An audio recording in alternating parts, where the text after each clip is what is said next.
Hello guys, in this video I'm going to show you how to set the units on the AccuWeather application. But first of all, I just want to mention, please don't forget to subscribe to our channel, because at 100,000 subscribers we are going to show you our YouTube revenue statistics and growth strategy, how to make money online.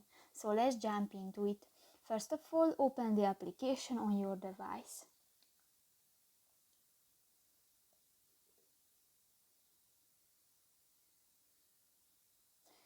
Click to the three lines at the upper left corner of the screen and go to the second option, the settings. Here you can find the first option, the units, and here you can select imperial, metric or hybrid units. And for example, new I choose the metric and just click that and done.